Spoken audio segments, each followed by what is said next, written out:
On Perspective this week, we talk credit cards, tax and spend, stealth taxes, threats to teachers and health workers, casino licences and much, much more. Grandfather of Tynwald, Bill Henderson MLC, is joined by MHK's David Ashford and Tim Glover in what promises to be a lively discussion on several key political issues. What takes David Ashford's interest on the Tynwald Order paper?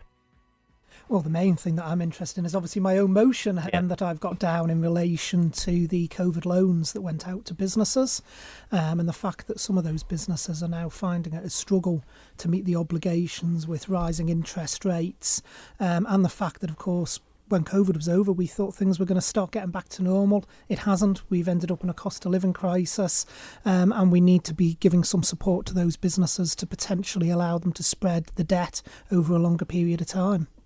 So specifically, your motion seeks to do what? So what the motion seeks to do is to actually get it so that people aren't tied into the fixed period repayment, so that if the bank's lenders wish to actually extend the period, they can do so. The problem we have is when the COVID loans came forward, and it was quite reasonable at the time, that it was felt that a 6-year repayment window was more than enough. But what nobody could have predicted, and anyone who had tried to predict it would have been probably told they were soft in the head if they'd actually said it at the time. We weren't expecting rising interest rates in the way that we have, and the fact that for many businesses trading conditions haven't actually returned to normal yet. So it's not looking to get any additional help to the businesses in monetary terms. It's just allowing them to spread it potentially over a longer period of time, because the lenders at the moment can't unilaterally do that. They're tied into the 6 years, and if the lenders try to fiddle with that or change it, then the taxpayer guarantee that underwrites these loans would disappear, and the bank would have to declare it on its debt book, because the bank would be wholly responsible for any of the lending at that point.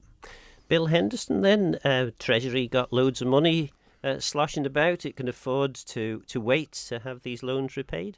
Well, in the world of Nirvana, maybe, Phil, but as David Ashford just alluded to, the impact of the corona pandemic, the cost of living crisis, and indeed the fuel crisis, which incidentally was starting to erupt before the war in Ukraine, but the war in Ukraine itself has just catapulted the prices, skyrocketed everything, and the shortage of supplies and so on has caused pinch points, not just in the Isle of Man Treasury, but every country on the globe is suffering as a consequence of a multitude of international impacts there.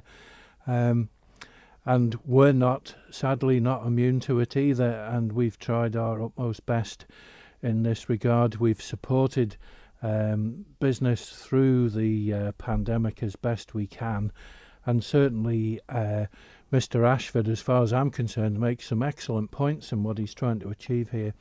And Treasury will examine this, and we will respond positively in the debate. And I'm sure we will be talking to Mr. Ashford on the way up to that debate and see if we can find a positive way forward here, because no one wants to see anyone struggling at the end of the day. And what the government of the Isle of Man wants is for us all to move forward in a positive way and manage our way through the current economic stresses. And David, I mean, this is what I'm assuming anyway. It's what we describe as a declaratory motion. So there's no, whilst Tynwald can support this and declare things, ultimately the departments of government can ignore you if they choose. Yeah, it is a declaratory motion, and I must say I have been speaking to both Treasury and DFE in the lead up to this motion, and I've got to say they've both been very receptive and wanting to work with me.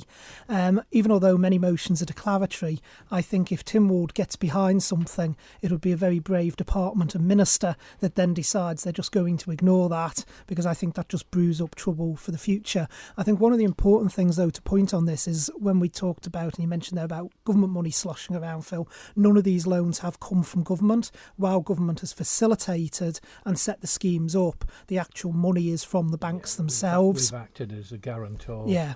It's an underwriting by the taxpayer. So actually it's the government's advantage to make sure these businesses don't fail, because if these businesses do, then basically the taxpayer will be picking up, in some cases, 80% of the cost outstanding. So it's actually to the taxpayer's advantage to make sure that these businesses can continue to succeed and repay those loans. And Bill Henderson, you've also got, there was one particular motion I noted on the order paper in your name, and that was in relation to the casino licence. This is often a controversial topic, but in this case, this is just a run-of-the-mill, day-to-day thing, is it? Well, on the face of it, it certainly is, Phil, because what's happening is an application for renewal of licence from an operator who's held that licence and renewals over many decades from the Palace Hotel or Palace Hotel and Casino. And just for some historical interest and some facts for the listeners, the island's first casino opened in May 1963 at the Castle Mona. It then transferred over to what we now know as the Palace Hotel and Casino building, which opened in May 1966 and opened by none other than Sir Sean Connery. And it was heralded in the day as part of the visitor attraction experience, entertainment activities for people to do. And it's been with us ever since and operated and regulated to high standards. So hopefully Tynwald members will accept the explanation I have to lay forth, in that it is only a reapplication, basically. And indeed, I'm going to be conducting a Tynwald members briefing on Monday morning just to outline the concept of the licence, its history, and the reasons why it's before Tynwald now. Because there was talk, certainly prior to 2016, of a second licence being granted. Has that ever happened? No. There is an option within the Act that we can issue a second licence, but to date there's been no firm commitment for that to be applied for, as it were. We've had interest over the years, but it's speculative interest. There's been no firm business plan or commitment from any particular person or groups of people, businesses, that have come forward to make an absolute firm application or application to have a second, to apply for the second casino licence. Tim Glover, then, just looking at the question paper, there's some very interesting questions down. One particular, which I think, it's certainly been trailed as being a difficult question to actually ask, because there was some concern that maybe the question wouldn't be allowed, and that was the first question on the order paper relating to the Rosalind Ranson appeal. Do you think that's going to be as exciting as I think many pundits suspect? It really depends what the President decides can be asked and what can't be asked. But I have to say, fair play to Claire Christian for sticking to her guns on this one, because initially this was refused by the President because of sub judice, but she stuck to it. I mean, the decision of the tribunal's been made, and the only decision now to come from that is just what the cost is going to be to the Department of Health to settle against Dr. Rosalind Ranson. So it all depends on the President, and I guess how far members are willing to push it as well. It's a very difficult subject to navigate, Phil, really, is the sub judice rule. And I've fallen foul of it myself in the past, and even in quoting cases gone by that have been through the court system, been highly published in the local media, people named, the outcomes and so on, have caused me to be ruled out of order on the sub judice issue. So it will be a tricky one to navigate, and we'll see how Mrs. Christian gets on with it. And it's one of those difficult things in politics, isn't it, that everyone wants to know what's going on and what's happened, and for various rules, bits of, as you say, sub judice legislation, things like this, we often, both in terms of the media but also in terms of political debate in Tynwald, find it difficult to discuss things that people really do want to know about. And it's going to be difficult as well, because it's how far the president's prepared to allow questioning. And I'm sure, like Bill in the past, some members will be ruled offside on this and will be told that they can't take it any further. And then that doesn't really play out very well, particularly with the public either, because they just think that people are trying to hide things. It's not that case. There are set rules. So it's going to be a real test of Mr. President as well. I think it will. I think you're right there, Tim. And he's going to have to be a robust chairperson in those circumstances, I think. And it may well be that the advice of the Attorney General at the time may have to be canvassed just to put a little bit of direction and assessment on the situation. And of course, one of the really big problems is when it comes to sub judice, you don't know what someone's going to say until they've said it. So it's trying to actually intervene where someone is going too far at a point before they actually manage to get there.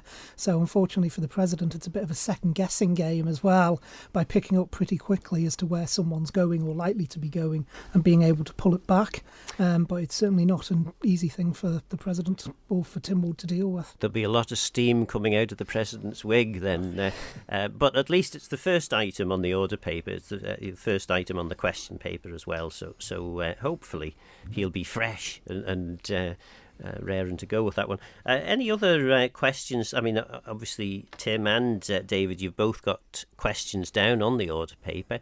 Anything particular? I mean, Castle Rushen High School, the four Southern members were all going to rebel against the budget last year, and something happened behind closed doors to allow you to support the budget this year. But three of the four Southern members are asking questions about this.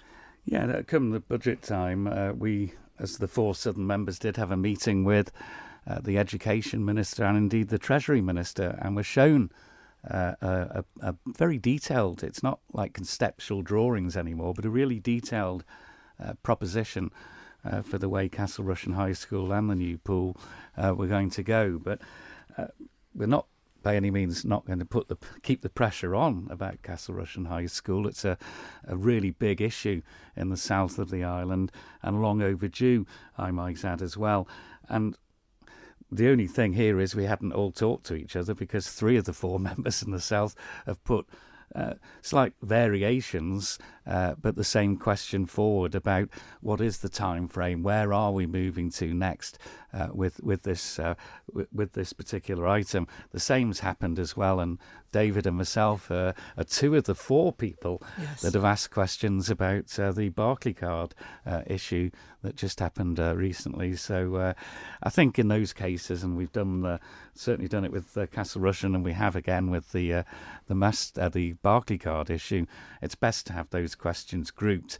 You're guaranteed to get your supplementaries, but if we're all really roughly in the same ballpark, it makes sense to have those questions grouped, and that's what's happening. And David, having been the top man in Treasury, you'll have some more of an understanding as to exactly what the problem is with regards to credit cards on the Isle of Man.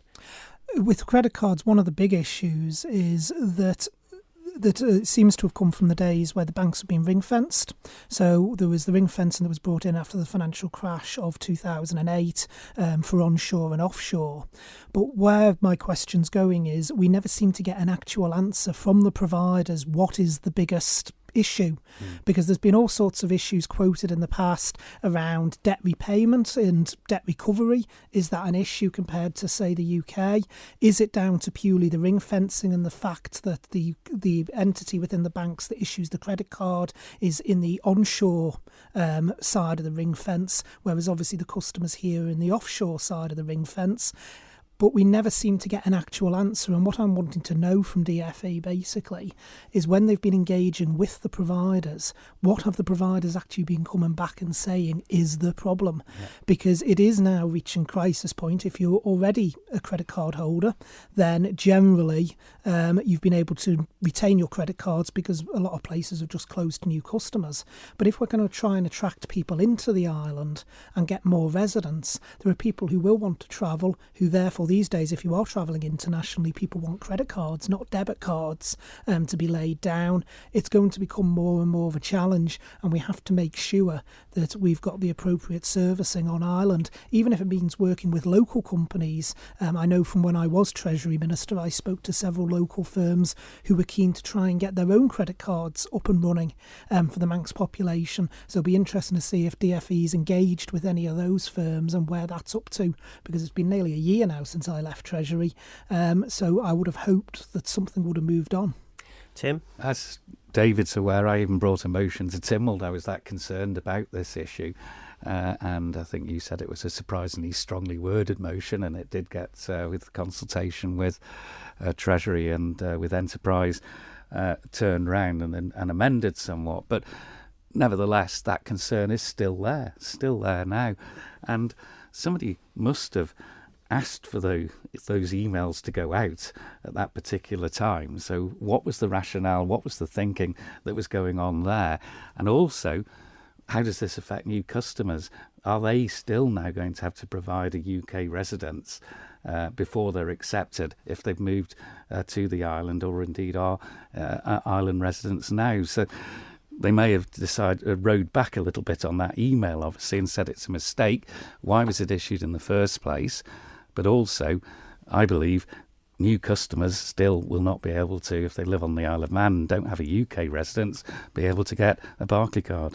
And I think this is what this has brought to light yet again, is the more fundamental underlying issue, that it's not just around Barclaycard and maybe an erroneous email going out. It's the more fundamental principle now of we are finding that residents have got restricted financial services compared to if they were resident elsewhere. And if we are going to encourage people, particularly of working age and of young family age, to come to the island, these are the sort of things that for some people do actually matter. It would be a and deal it would make breaker, the difference as to whether or not they're going to, because no one is going to come to the island and then retain a UK address just so they can get a credit card.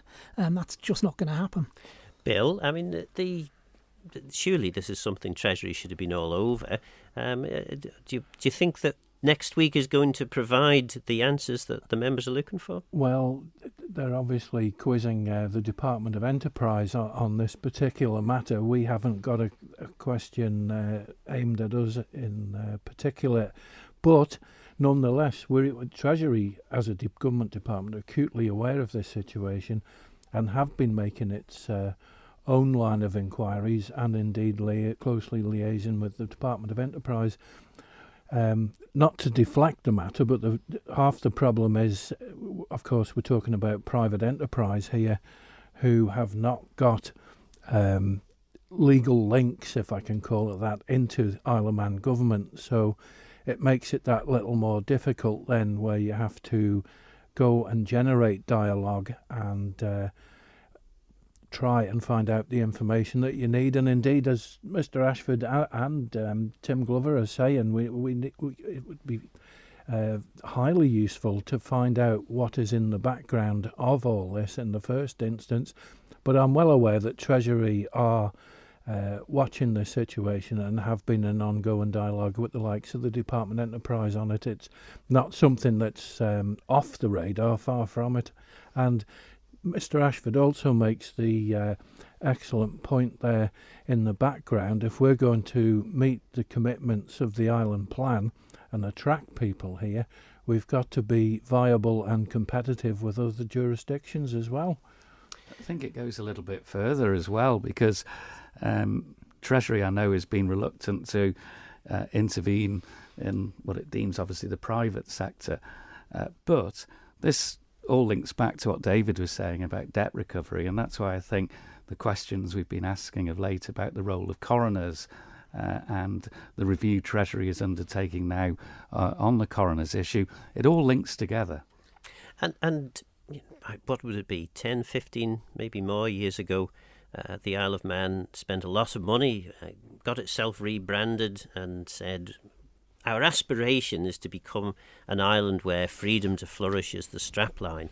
And nobody believed it, really, and it wasn't properly sold or explained to people, and it disappeared almost as quickly as it arrived. It's a good thing to say, Phil. It's a great soundbite, and you'll grab the public's attention there with that.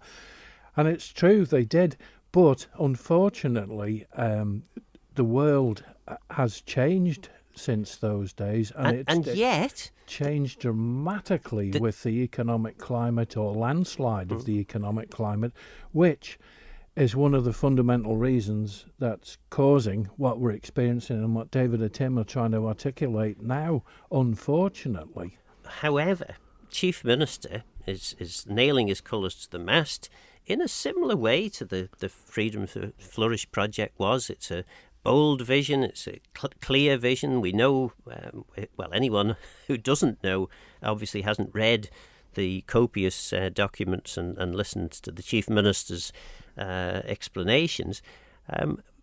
But none of this is going to be believed if basic stuff like credit cards can't be acquired. And this is the important thing. If we're going to drive forward the economic strategy and actually deliver on the Island Plan, then we've got to get the basics right. This is something that I've been raising in Tynwald and the House of Keys, is the fact that, we need to get the core services on Ireland in place now. For if we are going to encourage more people in, there's no point growing the population and then worrying about the schools, the health service. That's all got to be done in tandem. I think where things perhaps have gone wrong in the past, if we're going back 20, 30 odd years, is we've gone for the growth, but not necessarily grown the services and the infrastructure at the same time. It's always been done sometimes as an afterthought.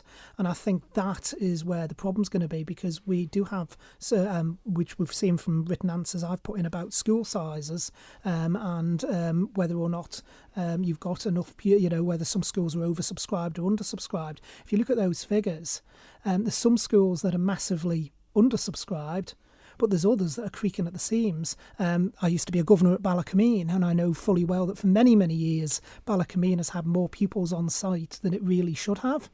And these are all things that have to be addressed, because you're quite right, Phil, if we can't get the basics right, how on earth are we actually going to end up delivering?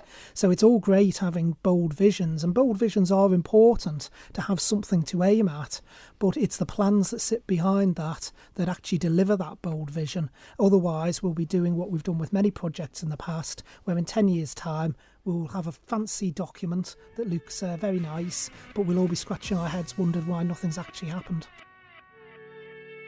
And Tim, your minister is very obviously overexposed in Tynwald in terms of a range of new stealth taxes that the department is introducing, the Department of Infrastructure. And part of the reason for this is, yet again, Department of Infrastructure had a real terms cut in budget. Yes, it was a 5% increase, but with inflation running massively higher than that, particularly in many of the items in terms of purchase of materials that you need to do a lot of your infrastructure projects, you effectively, Department of Infrastructure is left to introduce these charges to boost its budget. There are two aspects to that. The Department of Infrastructure is probably the hardest hit department in terms of the cost of living, particularly when you take into account the amount of fuel that is supplied by the Department of Infrastructure, and you look at the way that's gone of late, and building materials, etc., etc. It's very hardly hit. And the reason we're having to bring these in now, and I don't think they're stealth. We've been pretty open about what the percentage rises are on some yearly or 10-yearly things that you would need to apply for. It's not like something you're going to be getting every year or every 6 months. The department's been its own worst enemy in the past as well, because, for example, on the issuing of driving licences and tests, those costs haven't risen since 2013. So it begs the question, what on earth has the department been doing in the past? And one of the things, I mean, I found this when I was Minister for Health. I mean, prescription charges is another one. It's still David Anderson's signature on the last time prescription charge order went up.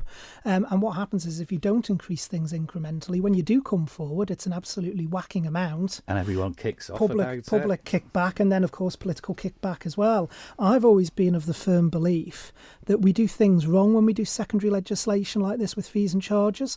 We should move secondary legislation that has built in an automatic increase each year, and then if the minister for whatever reason doesn't want that increase to occur in a year, say you had something like COVID where you don't want to be hitting people with increased prescription charges or so on, the minister moves an order for that rise not to take place.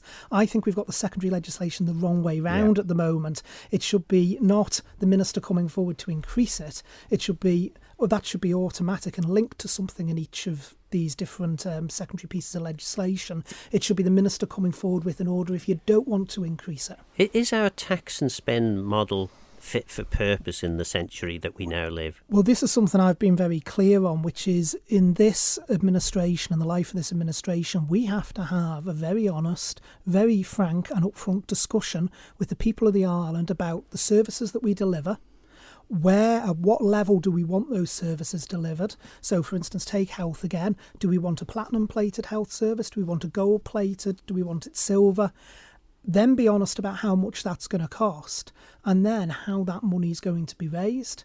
And I think that's the problem, because we're trying to be a high service provision, high standard service provision model, while at the same time being a low tax model. And you know, it doesn't all necessarily work, and I think we've just got to have those frank discussions with the public around where does the island need to go in terms of both tax and spend, and that's got to be done in the life of this administration. I made a very long budget speech when the budget came forward in Tynwald, and it seriously worries me, particularly around the reserves, as to what we will be leaving as a legacy for the next administration should that financial plan turn out the way that it's looking. Bill? Well, you're right, David, in your concerns. Speaking as a member of Tynwald, take my Treasury hat off now, I've often made calls in Tynwald and in other places that another key element to this is educating public expectation. Although we are a great nation and a great island, we are but 85,000 people on a small bit of geography sitting in the North Atlantic Ocean at the end of the day, and we can only do so much, and we can only afford so much as well. But I think we're all well aware there are national insurance reviews going on, there's reviews going into health service expenditure and so on, and certainly I've been a huge exponent in the past of educating the likes of health expectation and what we can provide here in a realistic form for health services, and what may have to be delivered via other means, such as using facilities across more and so on, or flying in surgeons here to do more week turnaround business for us here at our hospital. You're right, Phil, to point it out, because we can only do so much, and we ourselves have got to be realistic about it. Aspiring to the aims and visions is fine, as David says. That's what you aim for, because if you aim low, that's what you'll ultimately end up with. But even aiming high, you need the backup behind that, the planning and so on. And part of that is educating the public, consulting with the public, and even I'm well aware that government are looking at the minute at the issue of, say, residential and care of the elderly fees and pricing structures as well, which is another huge chunk of work and a huge issue, a social issue that has to be faced by the island and certainly by most other countries in the world. And I think the public does understand this. I think sometimes government doesn't give the the public enough credit. It tends to be a thing of sometimes treating the public with kid gloves or treating them as small children rather than adults. I think the public do understand the challenges. Certainly when I was out canvassing in North Douglas at the last election, it was very clear on the doorstep that people understood the challenges, and what they wanted to know is what is the direction of travel, and have those proper honest discussions with them, rather than just sometimes trying to paper over it and worry about getting to the end of the life of the administration, and then the old phrase, that's a problem for the next administration. Well, we've kicked the can so far down the road on some things now that the can's rather bent, damaged, and can't go any further. It's stuck, David, and we're right on top of it. And as unpopular as sometimes it will be, this administration has got to take the unpopular debates, the unpopular decisions, so that the next administration actually has something to start with. Tim, I often crack the joke that I insulate myself from financial turmoil by growing spuds. But actually, after listening to this year's budget, for the first time probably ever that I've been engaged with Tynwald, which is getting up, well, certainly more than 20 years now, I was feeling quite scared, because there didn't seem to be an obvious solution to spending our reserves like water. There's a kind of a fingers crossed, let's hope for the best, that we might be able to reduce the dependency on reserves so that we only spend 5% of our reserves next year rather than 10%. Is it just me that's concerned about this? No, I share your concerns, and that's why I voted alongside David Ashford on one particular dip into a reserve that I didn't think was called for at all. And we were told the year before it was going to be the only time. It was a one-off. Well, the very next year it wasn't. And to me, that is scary. I agree with David about we've got to leave a legacy and not an empty pot for the next generation that comes along. So we have got to have these conversations and difficult decisions to be made with the Manx public.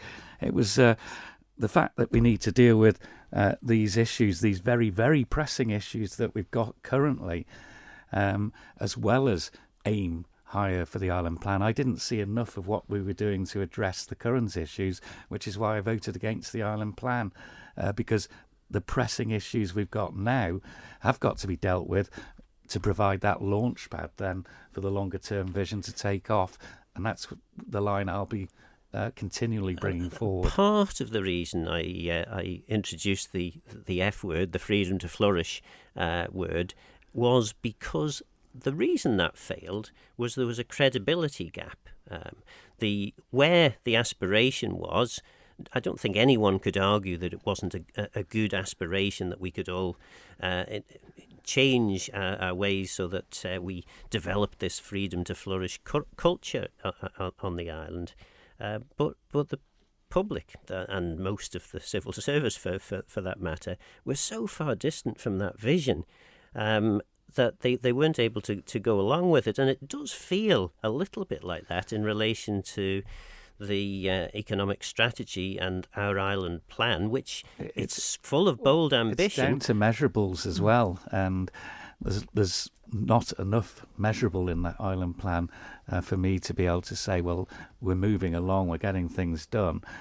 And I think unless we address those problems, when we do come to those measurables that are in the island plan, like the tin can, they'll get kicked down the road a little bit because they were too difficult at the time to deal with, because we had so much more to deal with. And it's also about investment as well. Yep. If you're going to actually deliver on some of the big ideas, you have to accept the fact that it's going to cost money. Yep. To do that. And I think when you mentioned there about freedom to flourish, that's where I think the problem came in, Phil. There was lots of great stuff in the freedom to flourish if you go back and take a look at it, but it wasn't backed up with any money in the background.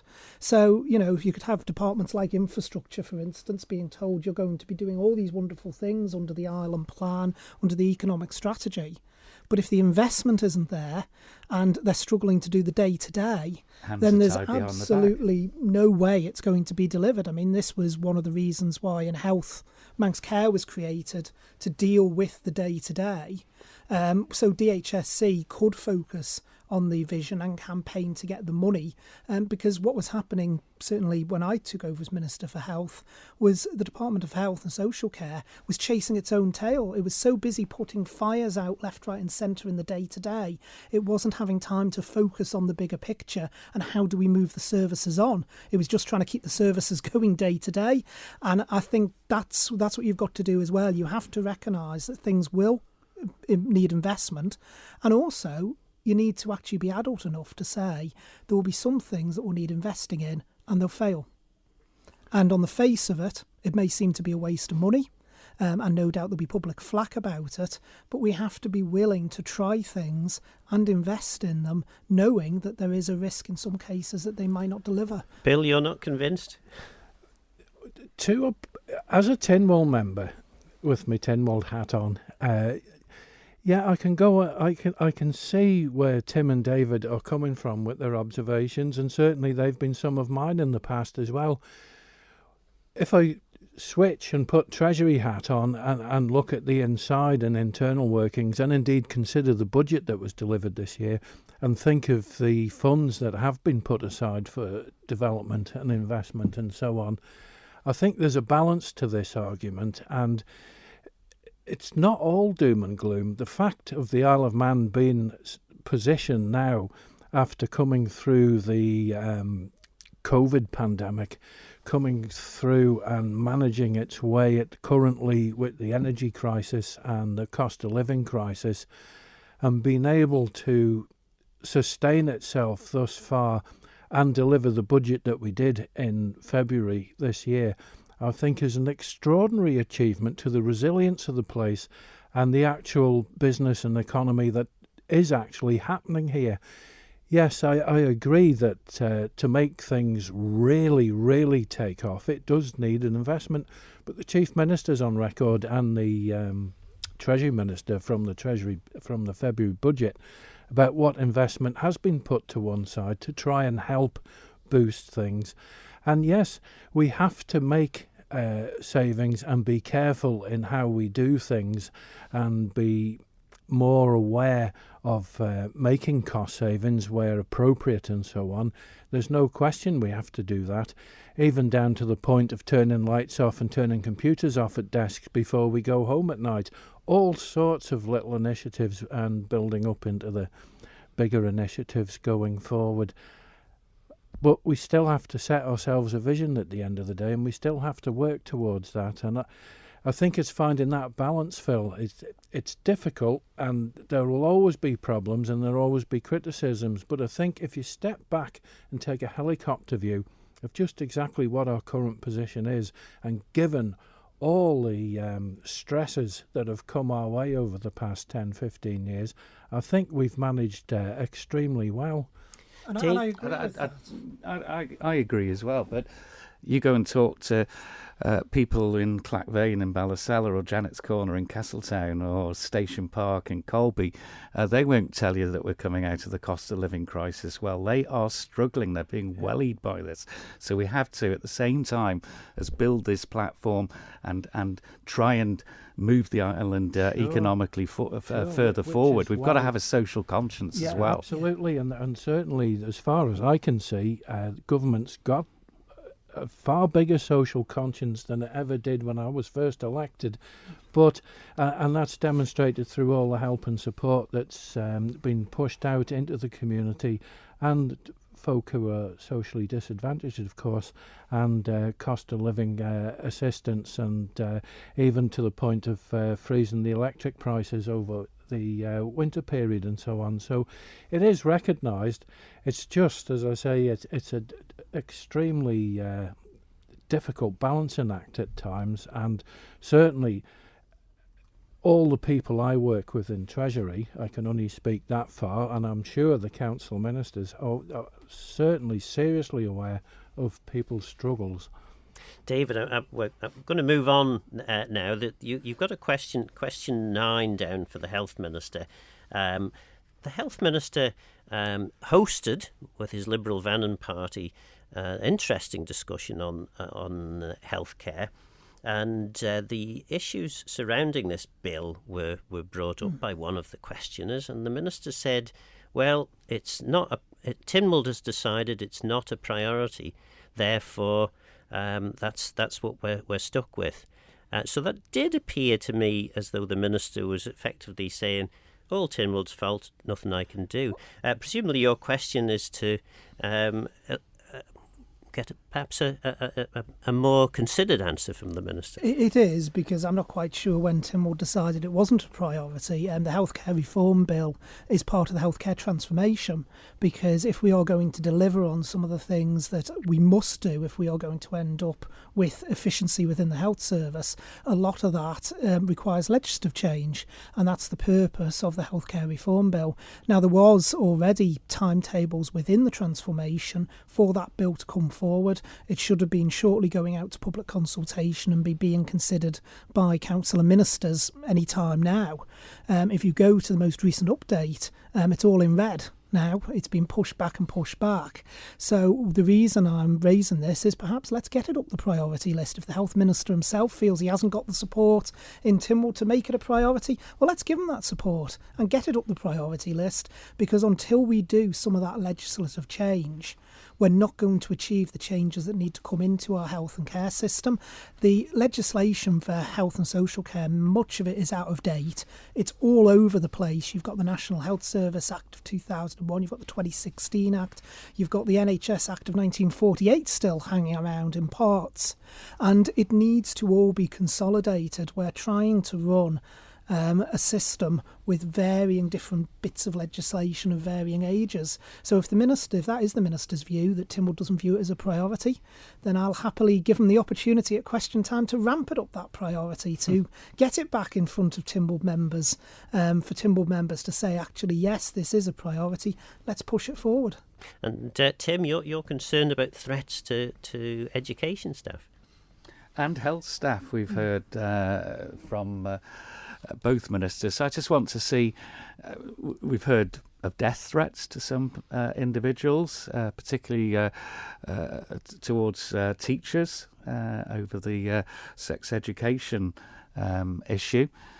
So I just want to see what the level of threat is. We obviously, all of us absolutely condone any threat to anyone working in health and social, any aspect of government services, but particularly teachers and health individuals. That's shocking that this is even happening on the Isle of Man, to be quite frank. But I just want to see what the measure is. How much are the police investigating, and are there investigations that are open? Actually, there were two things that I noted of newsworthiness at that health meeting organised by the health minister and his party. The other thing, apart from the minister basically saying it was all Tynwald's fault and nothing I could do, was the head of Manx Care basically saying that in her experience working in the healthcare services for so many years, decades, the Isle of Man was undoubtedly the worst place that she'd been in terms of the levels of abuse, intimidation and general bad behaviour, which it's a bit of a concern to hear somebody outside of the island passing that judgment. I'm not saying for one moment that she shouldn't have said it, but as a Manx person who's always been proud of the island, it's quite hard to accept. I think if it needed saying, it's right for her to say it, and it's an issue then we've got to address. So my question really is, so that members of Tynwald can obviously issue full support for these workers and the vital roles that they play, and they should be able to conduct their jobs without the threat or any sort of threat, particularly threats of violence towards them and death threats is just totally out of order. So absolutely, it's a chance as well for us to see what the size of the problem is. Absolutely correct, Tim. Being a former healthcare worker myself, I can only absolutely support what you're saying there, having been the subject to certain abuses myself over my time.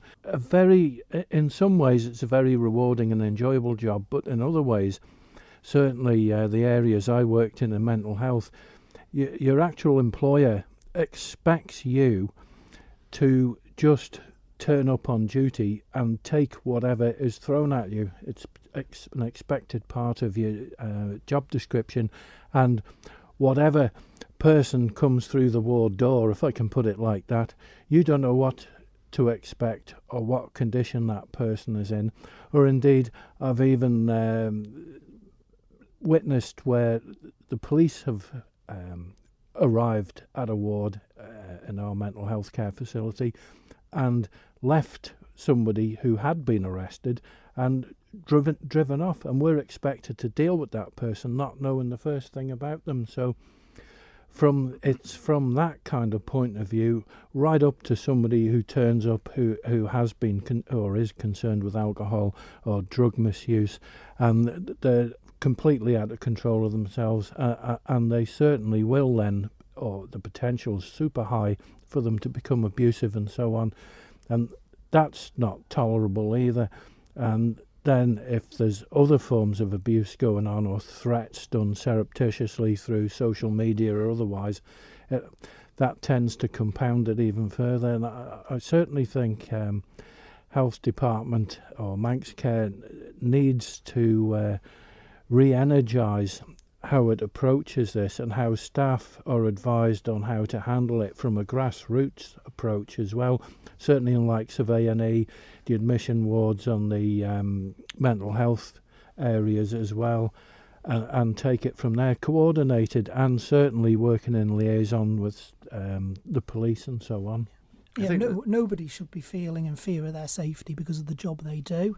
And I mean, I heard firsthand from health staff when I was Minister for Health and Social Care some of the horrendous things, particularly the mental health workers who really are frontline, nurses on the ground, doctors in A&E have had to put up with.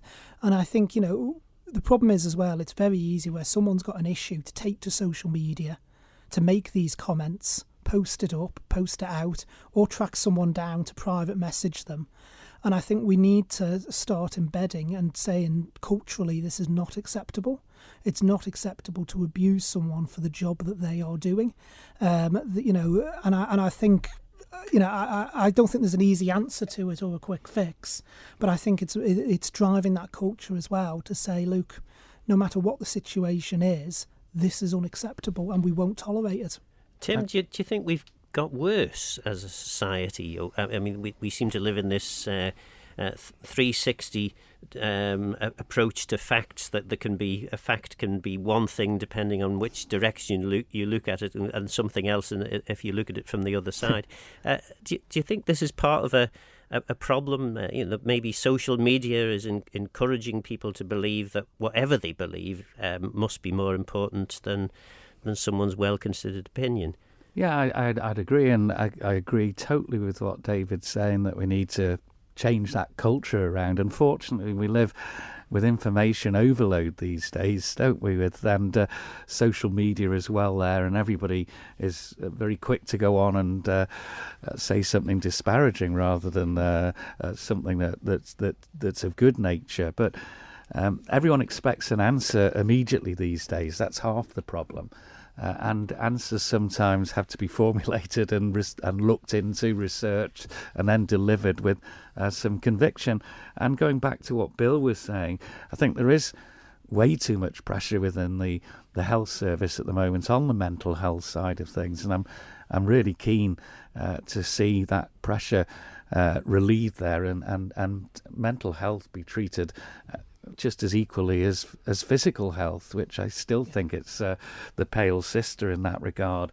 And that's why at the moment, with everything to do with mental health leads to MyCALS, leads to the adult children's adolescent health service. Well, that's the reason why I'm asking my other question about where is the autism strategy, which we were promised we would have at least an outline by April. Yeah, and We're in April. The autism pathway is absolutely crucial. It was something I was pushing when I was minister in that department very much, and Anne Corlett was the member with delegated responsibility for mental health, and I know Anne was pushing to try and I was trying to say. Yeah, to try and get it moving on, because when it comes to mental health, it does need to be on the same level as physical health. Absolutely. And if you don't get those early interventions, in the end, it ends up costing more in the long run, both in terms of us as a society and actually physical cost as well.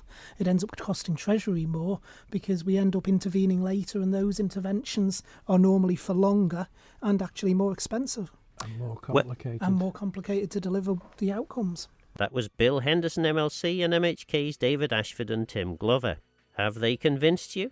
Are you concerned at the length of time it appears to take to get anything done, or do you acknowledge that many of the political issues we expect Tynwald to tackle are, by their very nature, difficult to resolve? Do you accept Tynwald members' credit for talking the talk on credit cards, or do you think they're dodgy dealers and not to be trusted? Don't forget this programme is available as a podcast on Manx Radio's website. For now, though, I'm Phil Gorn. Go to Myos and Geistchakram. Thanks for listening.